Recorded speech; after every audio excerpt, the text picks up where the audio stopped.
8일 새벽기도에 나오신 성도님들을 환영하고 축복합니다. 오늘 말씀은 잠언 3장 11절에서 25절 말씀으로 지혜롭게 산다는 것은 제목으로 말씀을 나눕니다. 제가 말씀을 읽겠습니다. 내 아들아, 여호와의 징계를 형이 여기지 말라. 그 꾸지람을 싫어하지 말라. 대저 여호와께서 그 사랑하시는 자를 징계하시기를 마치 아비가 그 기뻐하시는 아들을 징계한 같이 하시느니라. 지혜를 얻은 자와 명철을 얻은 자는 복이 있나니 이는 지혜를 얻는 것이 은을 얻는 것보다 낫고 그 이익이 정금보다 나음이니라. 지혜는 진주보다 귀하니 내가 사모하는 모든 것으로도 이에 비교할 수 없도다. 그의 오른손에는 장수가 있고 그의 왼손에는 부귀가 있나니 그 길은 즐거운 길이요 그의 지름길은 다 평강이니라. 지혜는 그 얻은 자에게 생명나무라. 지혜를 가진 자는 복되도다. 여호와께서는 지혜로 땅에 터를 놓으셨으며 명철로 하늘을 견고히 세우셨고 그의 지식으로 깊은 바다를 갈라지게 하셨으며 공중에서 이슬이 내리게 하셨느니라. 내 아들아, 완전한 지혜와 근신을 지키고 이것들이 내 눈앞에서 떠나지 말게 하라. 그리하면 그것이 내 영혼에 생명이 되며 내 목에 장식이 되리니 내가 내 길을 평안히 행하겠고 내 발이 거치지 아니하겠으며 내가 누울 때에 두려워하지 아니하겠고 내가 누운즉 내 잠이 달리로다. 너는 갑작스러운 두려움도 악인에게 닥치는 멸망도 두려워하지 말라. 대저 여호와는 내가 의지할 이시니라. 내 발을 지켜 걸리지 않게 하시리라. 내 손이 선을 베풀림이 있거든 마땅히 받을 자에게 베풀기를 아끼지 말며 내게 있거든 이웃에게 이르기를 갔다가 다시 오라 내일 주겠노라 하지 말며 내 이웃이 내 곁에서 평안히 살거든 그를 해하려고 꾀하지 말며 사람이 내게 악을 행하지 아니하였거든 까닭없이 더불어 다투지 말며 포악한 자를 부러워하지 말며 그의 어떤 행위도 따르지 말라. 대저 패악한 자는 여호와께서 미워하시나 정직한 자에게는 그의 교통하심이 있으며 악인의 집에는 여호와의 저주가 있거니와 의인의 집에는 복이 있느니라. 진실로 그는 거만한 자를 비웃으시며 겸손한 자에게 은혜를 베푸시나니 지혜로운 자는 영광을 기업으로 받거니와 미련한 자의 영달함은 수치가 되느니라. 아멘. 우리가 살고 있는 시대를 포스트 모던 시대 또는 세속주의 시대라고 부릅니다. 이 세속주의자의 특징은 절대자의 존재를 인정하지 않고 사후세계를 인정하지 않기에 이 땅에서 얼마나 행복하게 잘 살 수 있을까 하는 것이 중요한 이슈입니다. 그러다 보니까 사람들의 관심은 이 땅의 행복을 보장해 주는 것이 물질이라고 생각합니다. 그래서 15절에 나오듯 지혜라는 본질보다는 진주를 얻는 것에 관심을 더 많이 둡니다. 그리고 장수에 관심을 많이 두고요. 부귀에 관심을 많이 두게 됩니다. 다시 말해서 본질을 놓치고 본질로 인해서 나타나는 열매에 관심을 가지고 살아간다는 것입니다. 현상적인 눈앞의 열매인 즐거움만을 쫓아가려다 보니까 본질적인 지혜를 잃어버리게 되었습니다. 예를 들면 사람들의 관심은 어떻게 하면 부를 효율적으로 쌓을 수 있을 것인가 해서 요즘 사람들을 이렇게 얘기합니다. 40대, 50대는 부동산, 30대는 주식, 20대는 과상화폐다. 이런 세속주의가 가지고 있는 문제들이 사이 곳곳에 드러나고 있죠. 벼락거지란 말을 여러분 들어보셨는지 모르겠습니다. 다른 사람은 부동산이나 주식, 가상화폐를 통해서 엄청난 돈을 벌어서 벼락부자가 되었는데 그렇지 못한 사람들은 상대적으로 벼락거지가 되었다는 말입니다. 그런 면에서 저도 벼락거지가 되었습니다. 집값은 너무 오르고 덩달아 전셋값도 올라 11월에 주인이 들어온다고 하는데 이사만 생각하면 이사는 해야 되는데 이사만 생각하면 마음이 복잡해집니다. 다 큰 아이들을 생각하니까 아이들에게까지 미안한 마음이 듭니다. 이런 마음이 저만 그렇다고 생각되지 않습니다. 많은 청년들이 또 많은 사람들이 이런 현실 속에 살다 보니까 미래에 대한 꿈을 잃어버렸습니다. 아니 꿈은커녕 먹고 살아가는 것을 걱정해야 되는 그런 현실 속에 부딪히고 있습니다. 또 사람들은 이웃을 생각하지 않죠. 당장 자기의 문제가 급급하기 때문에 이웃을 생각할 만한 여유가 없습니다.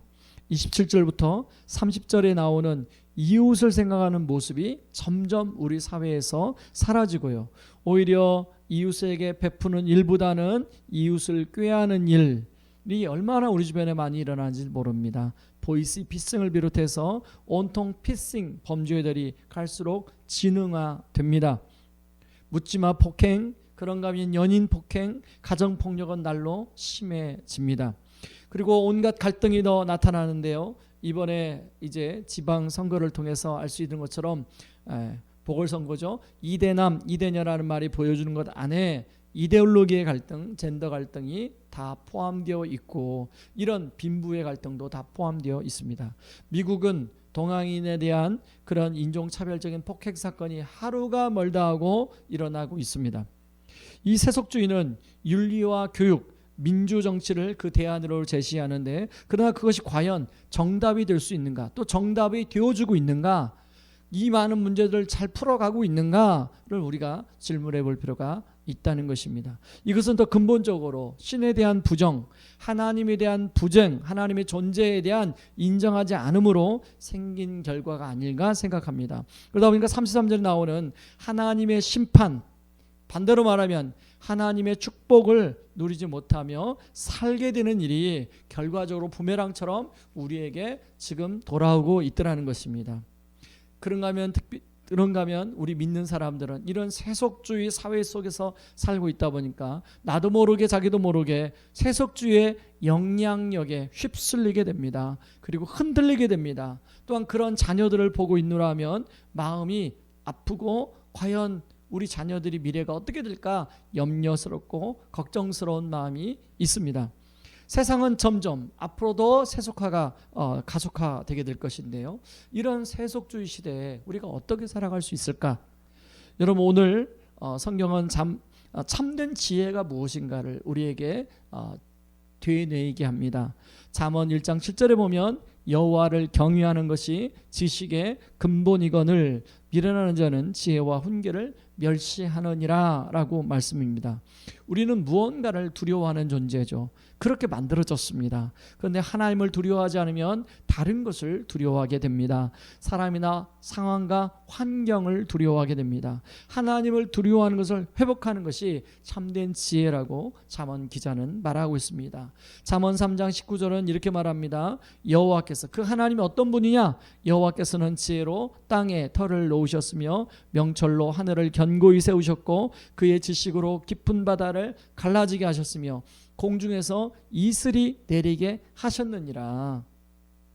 여러분, 이 하나님은 지금도 우리가 살고 있는 21세기에도 우리 이 세상을 다스리고 통치하고 이끌어 가시는 하나님이라는 것입니다. 이 하나님은 바로 여러분들이 오늘 또 숨쉬는 그 산소를 공급해 주시는 분이고 여러분들이 지금 누리고 있는 맑은 하늘과 이 봄 날씨를 하나님 만드신 분이 바로 하나님이시라는 것입니다. 그러므로 그 하나님을 경외하는 것, 두려워할 뿐 아니라 진정으로 그 하나님을 경배하는 것이 이 세상 사회를 살아가는 지혜롭게 살아가는 길이라는 것입니다. 그런가 하면 하나님을 경외하는 것이 실제의 모습은 바로 하나님의 말씀. 여러분 누군가를 두려워하고 존경하게 되면 그분이 하신 말에 귀를 기울이게 되어 있죠. 바로 하나님의 말씀에 주의하러 묵상하는 것입니다. 세속의 생각으로 나도 모르게 오염된 생각을 하나님의 말씀으로 깨끗하게 하고 다시 한번 새롭게 하는 것이 필요하다는 것입니다. 그래서 잠언 기자는 3장 13절 14절 15절에 이렇게 합니다.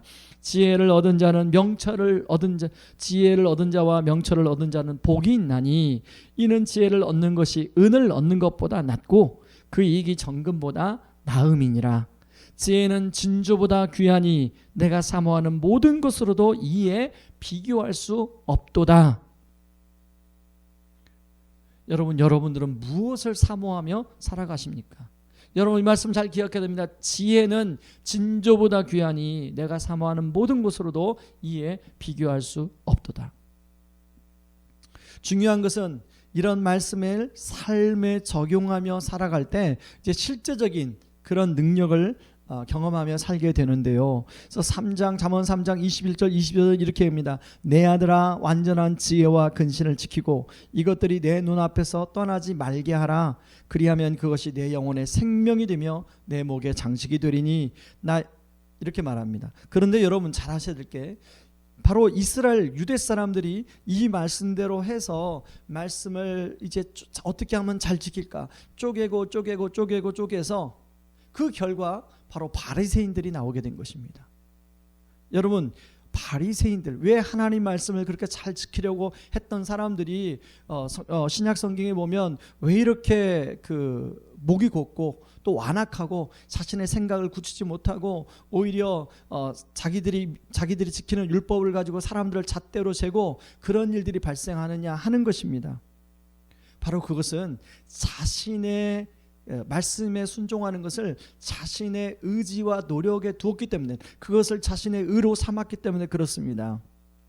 여러분 그렇지 않도록 그렇게 되면 바리새인처럼 될 수 있는데 하나님은 우리가 바리새인이 되기를 원치 않습니다. 그래서 보내주신 분이 바로 참 지혜이신 예수님이십니다. 여러분 예수님은 우리를 위해서 완전한 순종을 하셨습니다. 율법에 완전한 순종을 하실 뿐 아니라 그분은 율법을 완성시키신 분입니다. 그래서 그 완성된 율법을 통해서 복음서에 보면 하나님 나라의 삶이 어떠해야 되는지를 보여주실 뿐 아니라 우리에게 가르쳐 주셨습니다. 여러분 그랬던 예수님이 우리와 똑같이 사람들과 똑같이 시험을 받으시고 그 사단에게 시험을 받았지만 그 시험에 넘어가지 않고 승리하셨습니다. 그리고 십자가에 우리의 모든 죄를 안고 십자가에 죽으시고 부활하셨습니다. 그리고 그 십자가의 죽음과 부활에 바로 우리에게 손을 내밀어 우리를 초대해 주시고 우리와 함께 연합해 주셨습니다. 여러분 주일 말씀에도 말씀드린 것처럼 자격이 없는 우리를 주님이 연합해 주심으로 자격 없는 우리는 주님 안에 살게 된 것입니다. 우리가 예수 안에 살게 된 것입니다. 우리가 예수 안에 살게 됨으로 말미암아 우리도 잘 순종하지 못하는 우리가 나의 힘이 아니라 바로 예수의 능력으로 바로 성령 보내주신 성령님의 도우심으로 우리가 말씀 가운데 순종하며 살 수 있는 지혜, 힘을 주시게 되었다는 것입니다. 그러므로 우리가 문제를 만날 때 여러분 우리가 삶 속에서 어떤 문제를 만날 때 이 문제를 어떻게 풀어가고 어디서부터 이 문제를 풀어가야 할지 그런 고민에 놓이게 될 때 바로 우리가 가장 먼저 해야 할 일은 먼저 나 자신에게 지혜가 없다는 것, 나 자신에게 그럴 만한 능력이 없다는 것을 인정해야 됩니다. 그리고 그 다음에 우리가 생각해야 할 것은 이미 하나님이 우리를 위해서 행해 주신 일을 생각해야 됩니다. 바로 저와 여러분을 위해서 예수님이 십자가에 죽으시고 부활하시고 바로 우리와 연합해 주심으로 우리와 함께 하시는 그 은혜가 있다는 걸 기억해야 되는 것입니다. 그러면서 지금 이 문제를 만나는 내 마음의 동기를 살펴보시고 여러분 우리 마음 안에 있는 동기가 하나님으로부터 온 것인지 아니면 이것이 인간적인 어떤 나의 욕심으로부터 온 것인지를 살펴보고 인간적인 욕심으로 왔다면 그걸 십자가에 못 박아야 됩니다. 그리고 예수로 다시 채우십니다.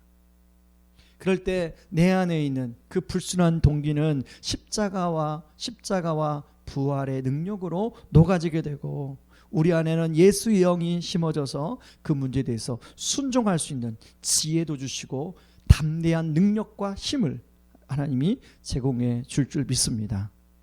여러분 이제 우리가 가정의 달을 보내고 있죠. 여러분 사실은 많은 문제들이 부부관계 속에서 많은 문제들이 부모와 자식 간의 관계 속에서 일어나게 됩니다. 여러분 그럴 때 지혜가 필요하지 않습니까? 그럴 때 바로 그 지혜를 공급해 주신 참 지혜자이신 그 예수님의 능력을 의지함으로 여러분들이 그 가정의 문제를 하나님이 원하시는 가정으로 그렇게 풀어가는 은혜가 있기를 주의 이름으로 축원합니다. 이 시간에 같이 기도하며 나가겠습니다. 우리 첫 번째, 우리 기도할 때 하나님, 우리가 세속주의 사회 속에 살고 있는데 이 세속주의 사회 속에서 세속에 휩쓸려가지 않게 도와주시옵소서. 하나님, 우리 자녀들이 세속에 휩쓸려가지 않고 참 지혜이신 여호와 하나님을 경외할 수 있도록 도와주시옵소서. 첫 번째 우리 기도하고, 그리고 하나님, 우리와 우리 자녀들이 하나님의 말씀을 주야로 묵상하고 나의 능력과 의지가 아니라 예수님을 의지함으로, 성령님을 의지함으로 그 말씀을 삶에 적용하며 바로 복음을 순간순간마다 나의 삶에 적용하며 살아가 복음의 능력을 경험케 하여 주시옵소서. 우리 같이 기도하며 나가겠습니다. 함께 기도하겠습니다. 고마우신 하나님 아버지, 고맙고 감사합니다. 하나님, 우리가 이 세속사회 속에 살고 있는데 이 세속사회에서 우리는 세속의 영향을 받고 있습니다. 하나님, 그런 세속의 영향에 받지 않도록, 하나님 흔들리지 않도록, 휩쓸리지 않도록 붙들어 주시옵소서. 특별히 우리 자녀들, 하나님, 우리 자녀들 안에 그런 세속에 휩쓸리는 모습들이 많이 보입니다. 우리 자녀들을 그 세속의 영향으로부터 보호하여 주고 지켜 주시옵소서. 여호와를 경외하는 것이 참된 지혜의 근본인데 하나님, 여호와를 경외하는 것이 하나님 우리 자신과 우리 자녀들의 삶 가운데 회복되게 도와주시옵소서. 하나님, 우리의 삶에 하나님 순간순간마다 여러 가지 문제와 도전을 만나고 부딪히는데 하나님, 우리에게는 말씀을 적용할 만한 힘과 지혜가 없습니다. 성령님 함께하여 주시옵소서.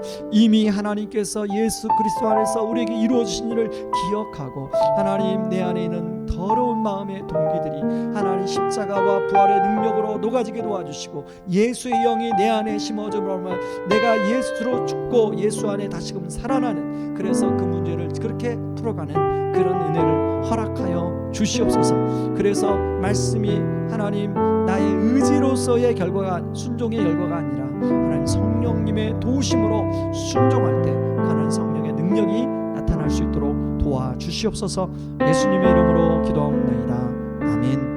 여러분, 이번 이제 돌아온 주일이 있습니다. 어버이 주일입니다. 하나님, 어버이 주일 또 예배가 잘 드려질 수 있도록, 준비될 수 있도록 우리 함께 기도해 주시고, 말씀을 준비하는 증거하는 종을 위해서, 바로 저를 위해서 또 우리 사역자들을 위해서 함께 기도해 주시고, 예배를 섬기는 많은 우리 사역자, 우리 성도님들이 있는데 우리 성도님들을 하나님 주의 은혜 가운데 붙들어 주시옵소서. 이번 주에도 하나님 영광스럽게 우리가 하나님께 예배하는 그런 은혜를 우리 모두 은혜에 참여할 수 있도록 도와주시옵소서. 우리 같이 기도하겠습니다. 기도합니다.